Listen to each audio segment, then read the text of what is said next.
Iran একটার পর একটা মিসাইল ছুটছে। কুয়েত, কাতার, বাহরাইন আর সংযুক্ত আরব আমিরাতের আকাশে বিস্ফোরণের শব্দ, ধোঁয়া আর আতঙ্ক ছড়িয়ে পড়ছে। শুধু সামরিক ঘাঁটি নয়, সাধারণ মানুষও নিরাপদ আশ্রয়ের খোঁজে দৌড়াচ্ছে। ইরানের হামলা শুরু হয়েছে তেহরানের দিক থেকে। তারা মার্কিন সামরিক স্থাপনাগুলোকে লক্ষ্য করেছে। সবচেয়ে গুরুত্বপূর্ণ লক্ষ্য ছিল বাহরাইনে মার্কিন ৫ম নৌবহরের সদর দপ্তর। যদিও এই ধরনের গুরুত্বপূর্ণ জায়গা ইরানি মিসাইল আঘাত হানতে সক্ষম হয়েছে। মানামা শহরে বিস্ফোরণের পর ধোঁয়া উঠেছে এবং স্থানীয় মানুষ ভয়ে নিরাপদ স্থানে সরিয়ে নেওয়া হচ্ছে।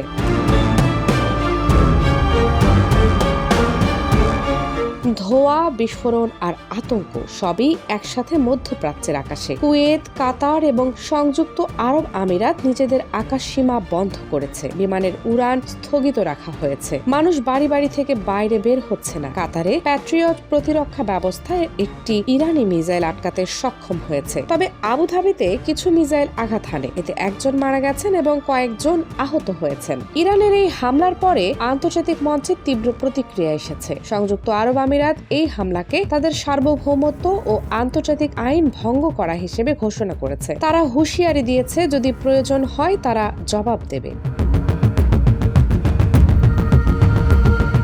ইসরায়েলও পরিস্থিতির বাইরে নেই। ইরানের প্রথম পর্যায়ের মিসাইল হামলার জবাবে তারা তাদের আকাশ সীমায় প্রতিরক্ষা ব্যবস্থা শক্ত করেছে। ইরান অন্তত ৩৫টি ব্যালিস্টিক মিসাইল ছুড়েছে। কিছু মিসাইল প্রতিহত করা গেলেও অনেকেই আঘাত হানে। এই কারণে ইসরায়েলের মানুষ আতঙ্কিত হয়ে হাসপাতাল ও নিরাপদ আশ্রয়ে পালাচ্ছে। দেশ জুড়ে জাতীয় জরুরি অবস্থা ঘোষণা করা হয়েছে। আঞ্চলিক বিশ্লেষকরা বলছেন, এই সংঘাতের পেছনে মূল কারণ হলো ইরান ও ইসরায়েলের দীর্ঘদিনের রাজনৈতিক টানাপোড়েন। ইরান তাদের প্রভাব বাড়াতে চাইছে আর ইসরায়েল আগ্রাসনের জবাব দিচ্ছে। যুক্তরাষ্ট্র, সৌদি আরব, কাতার ও কুয়েত সহ অন্যান্য দেশ পরিস্থিতি স্থিতিশীল রাখতে কূটনৈতিক ও সামরিক উপস্থিতি বাড়াচ্ছে।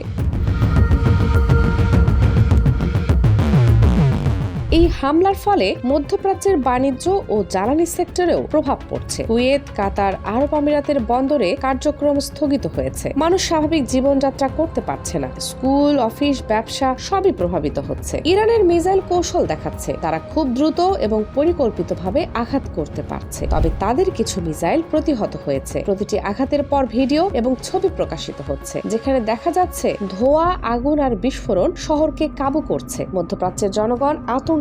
মানুষ হাসপাতাল থেকে শুরু করে বেসরকারি স্থানে আশ্রয় নিচ্ছে। যারা বাইরে বের হচ্ছে তারা দ্রুত নিরাপদ জায়গায় দৌড়াচ্ছে। শিশু, বৃদ্ধ সব বয়সের মানুষ আতঙ্কে দৌড়াচ্ছে। এই পরিস্থিতি কেবল মধ্যপ্রাচ্যের জন্যই নয়, আন্তর্জাতিক রাজনীতির জন্য বড় সংকেত। বিশ্বের শক্তিধর দেশগুলো এই সংঘাতের দিকে সতর্ক দৃষ্টিতে তাকাচ্ছে। কেউ সরাসরি লড়াইয়ে জড়াচ্ছে না, তবে সবাই জানে যে ছোট্ট একটি ভুল বিবেচনায় বড় সংঘাতকে সৃষ্টি করতে পারে।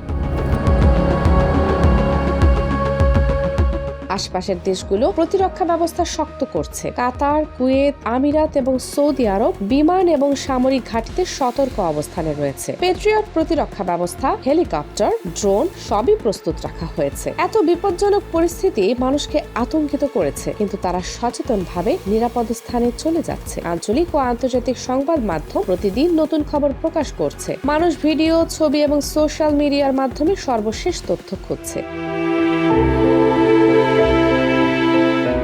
যে খবরগুলো আপনি দেখছেন তা আগামী দিনে ইতিহাসের অংশ হয়ে যাবে। মধ্যপ্রাচ্যের এই উত্তেজনা নতুন অধ্যায় লিখছে। এই সংঘাতের ভবিষ্যৎ স্পষ্ট নয়। আগামীতেও পরিস্থিতি আরো উত্তপ্ত হতে পারে, কিন্তু নিশ্চিত যে সাধারণ মানুষকে সবচেয়ে বেশি প্রভাবিত করছে আতঙ্ক ও অনিশ্চয়তা।